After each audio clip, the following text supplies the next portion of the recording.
Bonjour, je vous accueille dans notre émission que nous voulons vous partager selon le sujet du mariage. Je me présente, je suis Ruth Kizito. Je suis mariée, bien sûr. Donc du coup, nous allons recevoir notre invité qui va se présenter et on va avoir un échange. Bonjour, je m'appelle Karine Gakwaya Kalangwa. Merci de suivre cette émission d'aujourd'hui. Je suis maman de 3 enfants, je suis mariée aussi. Nous sommes contentes d'être dans votre présence aujourd'hui parce que nous allons encore parler du mariage. Merci. Alors, est-ce que tu peux nous dire quand on se prépare pour le mariage, est-ce que c'est bon d'avoir des attentes ou pas? Ok, je pense, moi personnellement, qu'il faut toujours avoir des attentes. En tant qu'une personne, toute personne est différente en fait. C'est pas dans tout le ménage que, tout le monde peut aller.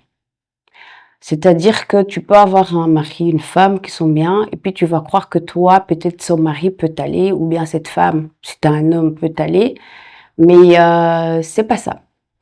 C'est qu'il y a des choses sur lesquelles c'est basé leur, foyer.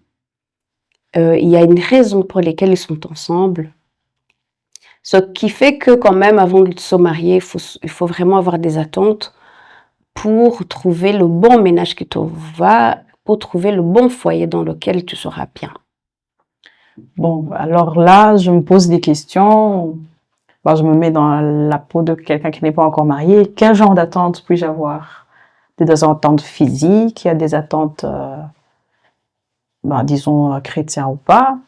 Il y a des attentes sur le niveau caractère. Quel genre d'attente puis-je avoir Mhm. Au départ, il faut se connaître. Parce que tu peux pas savoir ce que tu veux si tu n'as pas pris le temps de te connaître toi personnellement. Dans la vie, quand on est toujours entouré des parents, des frères et sœurs, à l'école. Il faut prendre le temps pour soi-même, pour vraiment se connaître, savoir ce que tu aimes, ce que tu n'aimes pas, tes points forts, tes points faibles. Une fois déjà que tu connais ça, au fait, c'est là que tu peux commencer maintenant à poser tes attentes. Parce que c'est par rapport à ce qui va t'aller et ce qui va pas t'aller dans une relation. Ce que tu peux accepter, ce que tu peux pas accepter. J'aime bien dire que tu peux trouver une femme dans un ménage qui est forte d'une façon extraordinaire, qui accepte beaucoup de choses dans son ménage. Mais toi, si tu te mets dans ce ménage-là, ça va pas aller. Ouais, parce que tes forces ne vont pas aller jusque-là. Ou bien tes faiblesses ne vont pas aller jusque-là. Donc, il faut vraiment, avant le mariage, savoir, toi, personnellement, qui tu es. Et puis, une fois quand tu sais qui tu es, maintenant, quand on parle du côté chrétien, il faut savoir aussi la volonté de Dieu sur ta vie. Parce que si tu connais la volonté de Dieu sur ta vie, en tant qu'une fille, tu pourras savoir, par exemple, quel homme peut vraiment t'aider à accomplir cette volonté de Dieu dans ta vie. Et si tu es un homme, tu peux savoir aussi cette fille qui va venir dans ta vie, qui va supporter vraiment l'appel que Dieu a mis dans ta vie. C'est dans cette recherche de soi-même qu'on arrive à poser vraiment bien les fondations en fait des attentes que tu peux avoir. Ça peut être aussi physique parce que il faut le dire, tu peux pas être avec quelqu'un qui te plaît pas, que t'as honte. Imagine se réveiller le matin à côté de quelqu'un qui te plaît pas. Voilà, ça. qui te plaît pas. Ouais. Et ça peut être aussi des valeurs. Et ça peut être aussi les sujets de la famille dans laquelle la personne a grandi ou pas. Et ça peut être les caractères de la personne. Et moi, je me rappelle, une fois, j'ai été choquée sur le space sur Twitter. Une fois, on faisait un space avec mon mari, on parlait effectivement des attentes. Et lui, il a dit que il voulait une femme qui parle pas. Oh. Ouais. Ça, par exemple, c'est une attente qu'il avait, mais par après, dans le temps de choisir la personne qu'il lui fallait, il avait d'autres attentes qui étaient plus importantes, plus poussées que ça. Une fois qu'il a trouvé ça dans une femme, moi, Merci. voilà, ce qui était ce côté-là, de parler ou pas, il a trouvé ça comme un avantage, cette fois-ci, un atout. Parce que pour lui, maintenant, c'est quelqu'un de calme, qui parle pas. Il se disait, voilà, je vais être avec une femme qui parle pas, mais maintenant, à la maison, je me demande comment ce serait si j'étais avec un homme aussi qui parle autant que moi, peut-être. Ou bien si lui, il était dans un ménage avec une femme qui parle pas comme lui. Maintenant, on se complète, en fait. On se complète. Donc, les attentes, ça peut être des choses vraiment très profondes. Et puis, ce qui est superficiel, parfois, ça passe. Tu peux te dire, par exemple, je veux une femme claire ou un homme clair, mais la personne va venir avec tout le reste de ce que tu attends.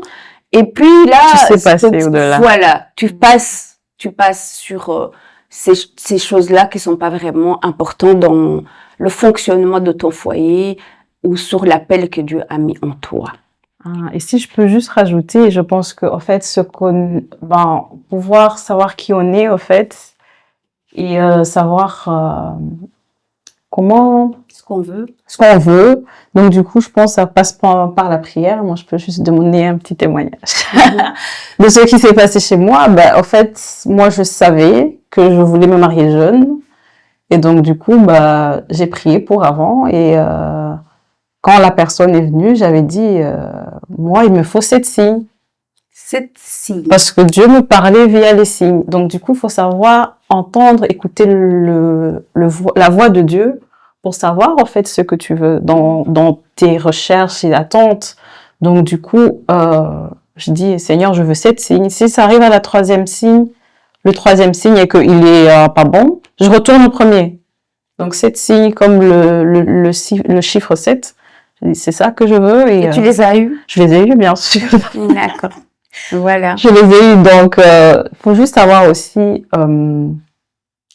savoir écouter la voix de Dieu aussi. D'accord.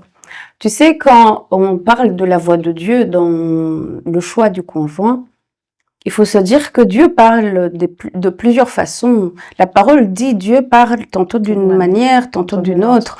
Il faut savoir aussi comment toi Dieu te parle. Et vraiment être fidèle à ça. Parce que c'est pas au moment de faire le choix du conjoint que là maintenant tu vas te dire qu'il y aura des tremblements de terre, des choses comme ça, alors que tu n'as jamais entendu ces tremblements de terre. Effectivement. Il faut vraiment être fidèle à toi parce que Dieu te connaît avant que tu sois vraiment dans le ventre de ta mère. Il a marché avec toi jusqu'à cet âge-là que tu as quand tu es dans cette situation. Donc, il faut vraiment voir par rapport à ta réalité de ta vie. Et donc, du coup, là, ce qui vient, c'est... j'ai une autre question. Comment savoir si on est prêt? Oui. Maintenant, comme on a dit, il faut vraiment se connaître, prendre le temps de réfléchir. Je pense qu'à un moment donné, on sent qu'on a la paix, qu'on est posé, qu'on sait ce qu'on veut, qu'on sait ce que Dieu veut de nous. Vraiment, c'est important de savoir ce que Dieu veut de nous. Parce que si la personne vient, ça va limiter même les personnes que tu laisses t'atteindre. Parce que si tu as dans ton chemin, que tu sais par exemple que tu vas servir le Seigneur, tu vas jamais être avec quelqu'un qui est athée, disons, par exemple. Ou si tu es athée, tu vas pas aller avec quelqu'un qui est chrétien, qui prie fort, quoi. Donc, une fois que tu sens vraiment que maintenant, tu sais ce que tu veux. Maintenant, tu as la paix par rapport à toi. Dans ton intérieur, vraiment, tu sens que voilà, je peux être une bonne femme. Parce que parfois, ça me fait rire. Parfois, on dit, ah ouais, je veux une femme comme ça, je veux un homme comme ci, je veux ceci. Est-ce que toi, à la hauteur de la personne, de cette personne, est-ce que toi, si tu étais cette personne, tu t'épouserais? Oui. Tu t'épouserais toi-même.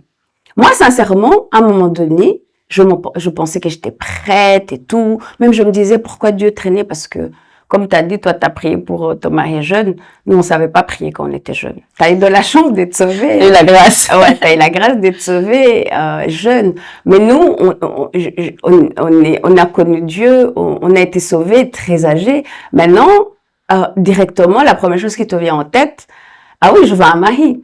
Je veux un mari, je veux un mari, je veux un mari. Et puis à un moment donné, je me suis posé la question, est-ce que je peux être une bonne femme? Mais comme je devais aller au Rwanda, j'ai été dans des conférences de femmes. Et quand ils parlaient de ce qu'ils faisaient, je dis, ah, finalement, Je suis pas encore prête. je ne suis pas prête. Si c'est ça une femme, je suis pas prête. Ils parlaient des choses de la soumission, tout ça. Moi, je revenais de l'Europe. On ne m'avait jamais parlé de ces versets bibliques, de la soumission, Éphésiens, what? J'ai dit non, non, non, non. Et puis là, j'ai pris mon temps maintenant. J'ai dit, tu sais, t'es pas prête.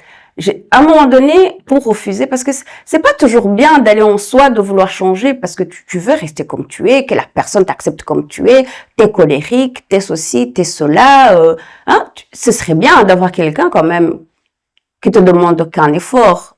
Mais maintenant, je me suis dit, ouais, je veux me marier avec quelqu'un de l'Europe. Parce qu'être une femme rwandaise, d'un Rwandais, j'ai vu que ça n'allait pas le faire. Mais en continuant de lire la Bible, d'avancer dans la parole de Dieu, je me suis dit, mais pourquoi tu veux pas être cette femme? Qu'est-ce qu'il y a? Là, j'ai commencé à me parler à moi-même et puis je me suis rendu compte que c'était par rapport aussi aux blessures, au passé et puis à l'Europe aussi. Oui, à la culture. À la culture qui est différente. Et là, je me suis dit, maintenant, alors, pose-toi la pire des questions. Si tu trouves un homme rwandais, du Rwanda,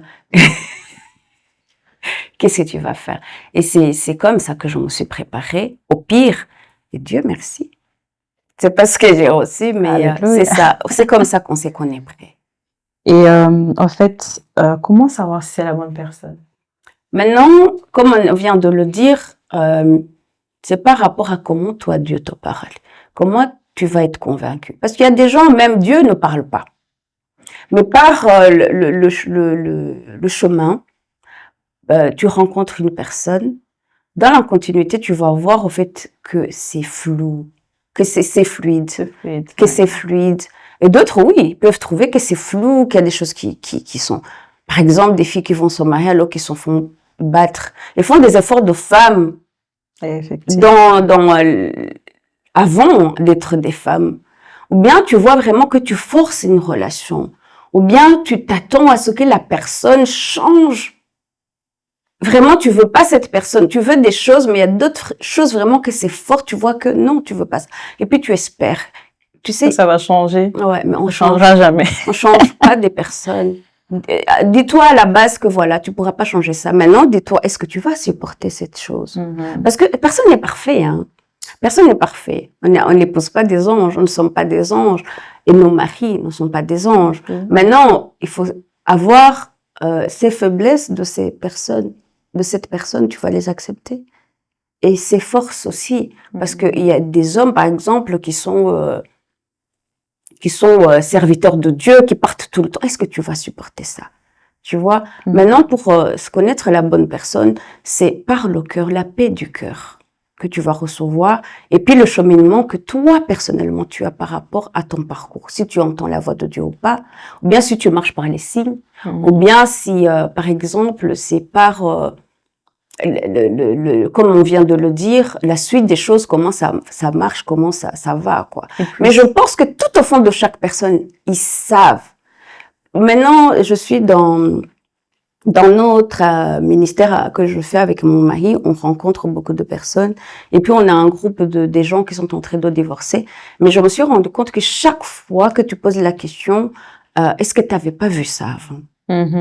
Vraiment, 99% des cas, ils avaient vu avant. C'est juste qu'ils espéraient que ça change, ou bien ils étaient pressés de se marier pour diverses raisons. Ils ont été dans des relations, voilà, tout en sachant que vraiment, il y avait des couacs, quoi. Donc, il faut avoir la paix du cœur et aussi faire taire aussi les bruits de l'extérieur. Juste, si vous êtes fluides, vous deux, donc du coup, le reste, ne pas écouter les bruits de l'extérieur parce qu'ils peuvent aussi semer la confusion et se dire est-ce que je vais où Donc, savoir ce que Dieu a dit, se connaître et faire confiance au Seigneur. Ce que tu viens de dire, c'est important parce que ça arrive que pendant la période que tu as trouvé la bonne personne, il y ait des combats qui se soulèvent autour de vous. Mais ce qui est important, c'est vous deux. Parce que de toutes les façons, le ménage, c'est vous deux. C'est vous deux qui vont gérer. Pas les parents. C'est pas les parents. Quand même, tu sais, il faut faire confiance aux parents.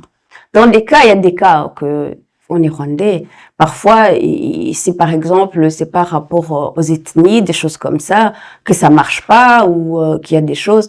Tout ça, en fait, c'est des sujets. On peut faire des émissions là-dessus, mais la plupart du temps, il faut faire confiance aux parents spirituels, et aux parents physiques. Quand ils te disent quelque chose, quand même, fais gaffe, quoi. Il faut vraiment respecter cette autorité que Dieu a mise dans ta vie aussi. Mais il y a aussi des parents, bon, je vais pas dire que il y a avec la culture, avec un background qui peuvent aussi, je veux pas dire avoir une mauvaise intention, mais au fait qui peut dire mais non, je veux pas que tu épouses un charpentier, je veux que tu épouses un médecin. Par exemple, ça va de soi. Déjà, quand on dit ça, c'est pas de bonnes raisons. Non, voilà, c'est ce que je voulais dire là-dessus. Donc, oui, du coup, la personne, elle a pas de travail, elle a pas fait assez d'études, ceci, cela. Tu sais, tu sais, le bonheur d'un ménage, ça n'a rien à voir avec le matériel. C'est vraiment le cœur de la personne, le fond de la personne qui matche avec toi. Oui. Oui, c'est ça qui est le plus important. Et voilà. Merci beaucoup. Oui. Merci beaucoup d'avoir suivi cette émission. J'espère que vous avez appris quelque chose. Dites-nous dans les commentaires ce que vous en pensez. On essaiera de répondre aussi aux questions que vous pouvez vous poser. Que Dieu vous bénisse. Merci.